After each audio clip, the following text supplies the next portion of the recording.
विधवा बहू का फैसला। महक की शादी रोहन से होती है। रोहन माँ बाप का इकलौता बेटा होता है, लेकिन फिर किसी कारण से रोहन की मौत हो जाती है। बेटा महक, तेरे आगे इतनी बड़ी जिंदगी है, फिर बच्चों की भी जिम्मेदारी। तू कोई काम कर ले। मैं तो कहती हूँ रोहन के ऑफिस में ही बात कर ले, शायद तेरे लिए कोई काम निकल आए। हाँ माँ जी, मैं भी यही सोच रही थी, लेकिन कैसे बात करूं, किससे बात करूं, कुछ समझ में नहीं आ रहा। अब वो क्या नाम था रोहन का जो दोस्त हुआ करता था, पहले तो बड़ा आता था हमारे घर। राकेश की बात कर रहे हैं? पर वो तो रोहन के बाद से कभी आया ही नहीं, पता नहीं कहाँ है वो। आया था, एक नहीं कई बार आया था, लेकिन मैंने बाहर से ही भेज दिया। घर के अंदर झांकता रहता था, मुझे ठीक नहीं लगा। अरे आपको तो पता नहीं क्या ठीक लगता है और क्या नहीं। उसका नंबर है मेरे पास, मैं आज ही फोन करती हूँ। सास राकेश को फोन लगाती है और शाम को घर आने का न्योता दे देती है। अरे आंटी, ओहो भाग्य हमारे कि आपने घर बुलाया। मैं तो कई बार आया, लास्ट टाइम तो अंकल से मुलाकात भी हो गई थी। हाँ, वो हम लोगों को निकलना था ना कहीं उस वक्त। अरे छोड़ो ना बेटा, बोलो क्या लोगे? आपकी बहू। क्या बकवास कर रहे हो राकेश? अरे मेरा मतलब ये है कि आपकी बहू कहाँ है? भाभी जी के हाथ की चाय की बस एक प्याली मिल जाती तो। महक चाय लेकर आती है, लेकिन वो जैसे ही राकेश की ओर देखती है, उसे राकेश पसंद नहीं आता।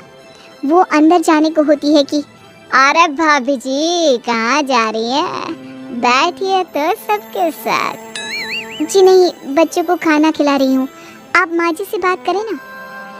अंदर जाने के बाद सास कहती है, अरे बेटा राकेश, वो क्या है ना, वैसे तो तेरे अंकल जी की पेंशन आती है, साथ ही ऊपर 2 मंजिल मकान से किराया भी, तो हम लोगों का तो अच्छा चल जाता है। लेकिन महक, उनकी चिंता आप न करें आंटी, आदेश दें बस आप तो। देखो भाग्यवान, रहने दो, कोई बात नहीं, मैनेज हो जाएगा। अरे क्या मैनेज हो जाएगा अंकल, हमें भी बता दें। आप चुप रहिए जी। अब वो क्या है ना राकेश, तुझे तो पता है कि रोहन के 2 बच्चे हैं, उनकी पढ़ाई लिखाई का खर्चा बहुत है। हम ये चाह रहे थे कि रोहन के ऑफिस में महक को भी अगर कोई काम मिल जाता तो। क्यों नहीं आंटी जी, मैं हूँ ना, मैं बात कर लेता हूँ। वैसे तो आप हाँ ही समझिए। महक भाभी को बोल देना कि कल तैयार रहें मेरे साथ ऑफिस चलने के लिए, मैं मालिकों से मिलवा दूंगा उन्हें। महक अंदर से सब सुन रही थी। अच्छा आंटी जी, तो चलता हूँ, कल आ जाऊंगा। अच्छा भाभी जी, तैयार रहिएगा कल। राकेश तो चला जाता है, लेकिन ससुर सास पर बरस पड़ते हैं।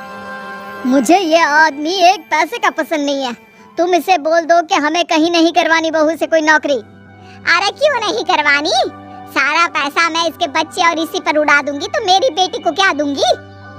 जरूरत क्या है तुम्हारी बेटी को तुम्हारे पैसे की? अरे वो तो पहले ही बड़े पैसे वाले घर की बहू है। अपनी बहू की सोचो जो अब तुम्हारी बेटी जैसी है।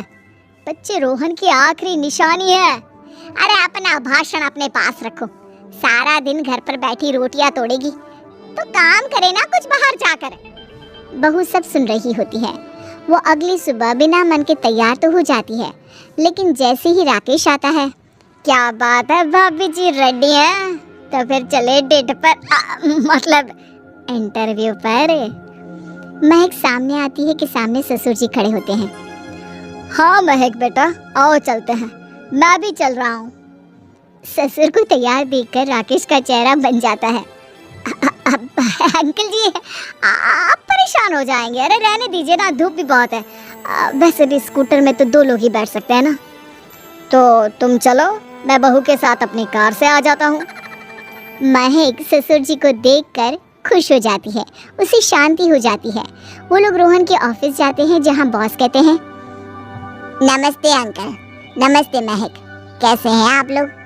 रोहन का सुनकर बहुत दुख हुआ अंकल, वैसे कैसे आना हुआ?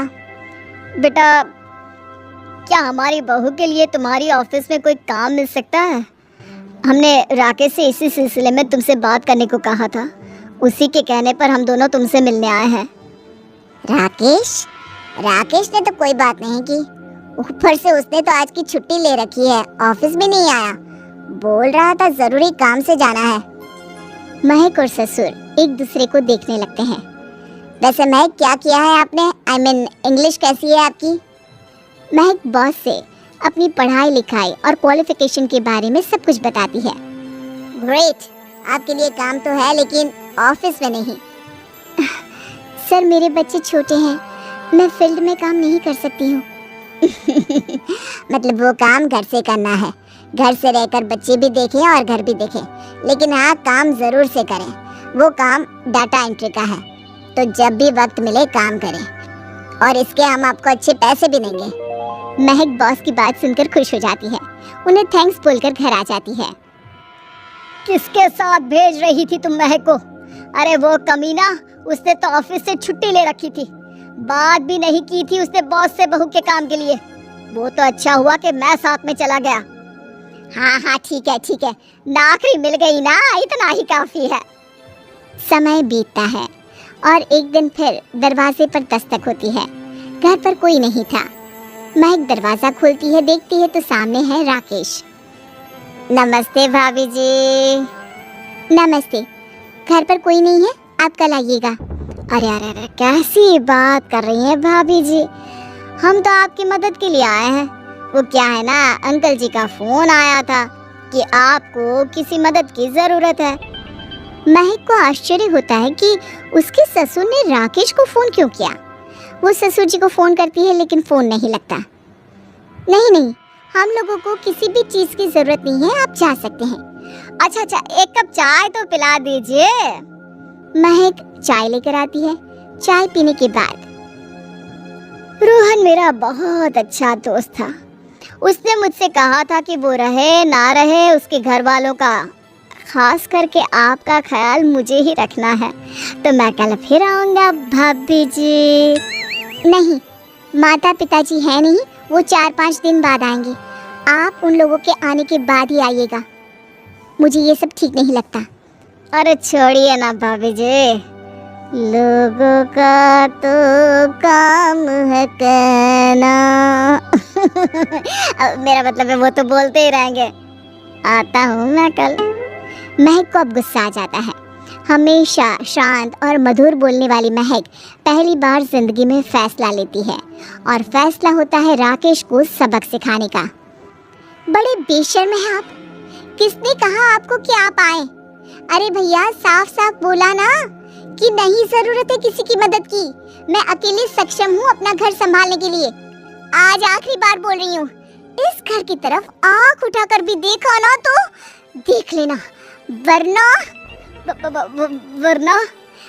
पुलिस के हवाले कर दूंगी। निकलो यहाँ से, या धक्के मार कर निकालूं। पुलिस का नाम सुनते ही राकेश वहाँ से 9-2-11 हो जाता है, और महक को अपने फैसले पर गर्व होता है।